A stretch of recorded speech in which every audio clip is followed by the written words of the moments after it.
Madam President, Madam High Commissioner, ladies and gentlemen, a little over 2.5 years ago, I had the privilege to address this Council when Ethiopia was reviewed at the 33rd UPR Working Group session. The UPR process has afforded Ethiopia the opportunity to showcase to the world the significant political and legislative reforms introduced by a new administration since 2018. At that time, many countries expressed their appreciation for our reform process. I would like to seize this opportunity to express the gratitude of the government of Ethiopia for the continued support of our friends in the international community. I would also like to report to this Council that the reform has brought about progress on multiple fronts, including in the protection and promotion of human rights. However, just like any significant reform process in a complex environment, the reform efforts in Ethiopia have faced serious challenge. As we have continued pushing forward political and democratic reforms, we have encountered various challenges. One of these challenges was the desperate attempt by the TPLF, a terrorist group well known for gross human rights violations over the last 3 decades, to reclaim power through illegitimate, violent, and unconstitutional means. Since the reform began, the TPLF, unwilling to accept the new democratic dispensation in Ethiopia, has engaged in various unlawful activities, including acts of terrorism. While instigating deadly communal violence in different parts of the country, the TPLF has rebuffed the government's repeated plea to resolve differences in a peaceful manner. The efforts of civil society and religious leaders, including traditional elders, for peaceful dialogue were rejected time and again by the TPLF. Taking its reliance on violence to its logical extreme, the TPLF finally committed the most egregious crime by attacking the Ethiopian National Defense Force. This wanton act of aggression and treason posed a threat to the sovereignty and territorial integrity of the Ethiopian state. The belligerence of the TPLF also posed a grave danger to the stability of the entire Horn of Africa. Therefore, it was a duty incumbent upon the government of Ethiopia to take appropriate measures against the illegal army of the TPLF and to restore lawful authority in the Tigray region.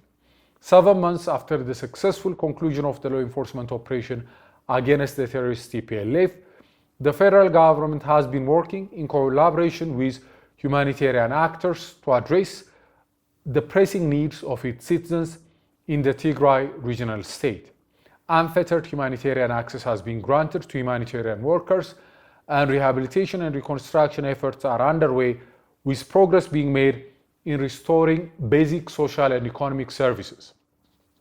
The government of Ethiopia has also continued to engage with relevant humanitarian actors with a view to address any concerns they might have and difficulties they might face. Madam President, one of the objectives of the reforms being implemented by the government of Ethiopia is ensuring compliance with obligations and duties under international human rights and humanitarian law. Following reports of alleged crimes and human rights violations committed in the Tigray region during the past few months, the government of Ethiopia has committed itself to carrying out investigations to bring the perpetrators of such crimes to justice. This concrete commitment to ensuring accountability has been demonstrated by our actions. It has not just been a commitment of words, but of deeds. So far, charges have been pressed against more than 60 soldiers who have been suspected of killing civilians and engaging in acts of sexual violence. The investigations into atrocities committed by the TPLF militia in the town of Maikadra has been completed, and the trial of the suspects will commence in the coming weeks. Investigations into the crimes committed in the city of Aksum are also being finalized. As the facts on the ground warrant, these investigations are being expanded in their scope by coordinating the efforts of the military justice system, regional law enforcement authorities, and federal investigators and prosecutors. In addition to these efforts, a joint investigation team composed of the Ethiopian Human Rights Commission and the Office of the UN High Commissioner for Human Rights has already been deployed on the ground and has commenced its work. These, Madam President, are testament to the willingness and the capability of the Ethiopian government to ensure accountability. Those who are involved in committing crimes will be brought to justice and will be punished to the full extent of the law. For these mechanisms of accountability to function properly, it is imperative for the international community to wait for the findings of the investigations, which will be made public in due course. The Council needs to let justice run its course. Premature and untimely resolutions in the Council session would constitute undue interference with ongoing investigations.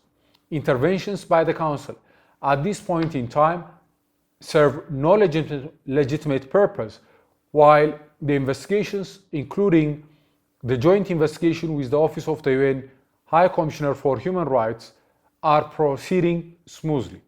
Such premature actions would only undermine the integrity of ongoing investigations and do nothing to advance the cause of human rights. To the contrary, such efforts amount to politically motivated interference in ongoing investigations.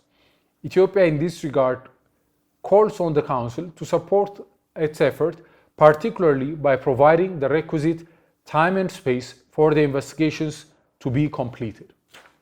Finally, I would like to assure this August gathering and the international community of Ethiopia's commitment to continue its constructive engagement in the work of the Council and to fulfill its obligations under international law to respect, protect, and fulfill human rights.